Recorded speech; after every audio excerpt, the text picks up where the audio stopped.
Olá! Hoje a gente vai decifrar a filosofia de um dos maiores nomes do mundo dos negócios no Brasil, Lázaro do Carmo. A ideia aqui é transformar o pensamento dele num guia prático, direto ao ponto. Essa frase, "a gente sempre está em crise", é a base de tudo no pensamento do Lázaro do Carmo. Para ele, o caos não é um problema a ser resolvido. É simplesmente como a vida funciona, é o estado natural das coisas. Tá. Então, se o mundo vive em caos constante, como é que se faz para prosperar? A resposta, segundo ele, está num manual de regras muito pragmático que ele construiu na prática, enfrentando crise atrás de crise e virando jogo em várias empresas. Vamos entender isso a fundo.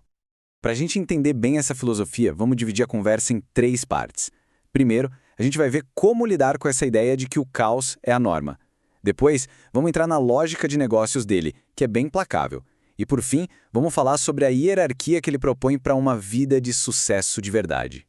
Então vamos lá. O primeiro pilar é sobre dominar o nosso mundo interno. E olha, a sacada aqui é que a batalha principal não é contra o que acontece lá fora, é aqui dentro. O ponto central do Lázaro é o que ele chama de autorresponsabilidade radical.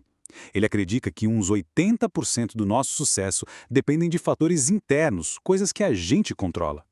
Sabe aquela história de culpar a crise externa? Para ele, a pior crise é a interna, a da nossa própria falta de preparo. E o objetivo, então, é transformar o que a gente chama de caos padrão, aquele que paralisa, em caos produtivo. É pegar a instabilidade e usar como combustível, sabe? Em vez de ser um obstáculo. É uma mudança de mentalidade bem poderosa. O caos que quebra os fracos é o mesmo que revela quem é forte de verdade. E falando desse mundo interno, o maior vilão, segundo Lázaro, tem nome, é o ego. O ego e a vaidade são aqueles pecados que o diabo mais gosta, porque eles nos impedem de aprender, nos deixam cegos para o que ele chama de fato novo, que é aquela informação crucial que a gente precisa para evoluir. E como se age nesse cenário todo? A regra é simples e direta. Acertou? Acelera. Errou? Para.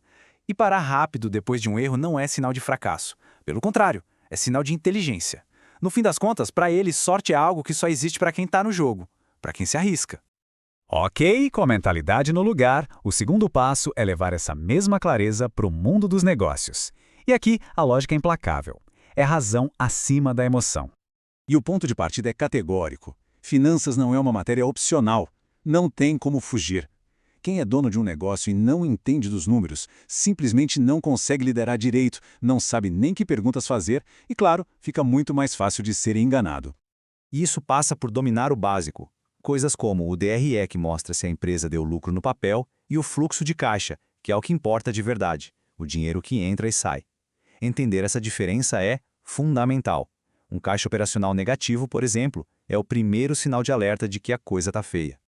Aí vem uma parte polêmica, mas muito direta dele. Empresa é business. Aquele papo de que bonzinho batiza meu filho, vira compadre, mas não trabalha comigo. Ou seja, as decisões, principalmente na hora de contratar, têm que ser baseadas em competência. Ponto. Empresa não é família, é uma máquina de gerar riqueza. E o que faz essa máquina funcionar? A cultura. Para ele, cultura é tudo aquilo que acontece na empresa sem que o dono precise mandar. É o que faz a estratégia sair do papel. E o papel do CEO é ser o guardião dessa cultura, garantir que esse organismo funcione sozinho. E tem mais uma visão estratégica dele que é crucial. Toda empresa deveria estar sempre preparada para ser vendida. E para fazer isso direito, maximizando o valor, o ideal é começar a se preparar com pelo menos 2 anos de antecedência. A ideia é vender a empresa no auge, no seu melhor momento, e não quando ela já começou a cair. Bom, a gente já falou de mentalidade, de negócios, mas no final do dia, qual é o objetivo de tudo isso? Para além das planilhas e estratégias, qual é o verdadeiro sucesso? É aqui que a gente entra no terceiro pilar, a hierarquia da vida.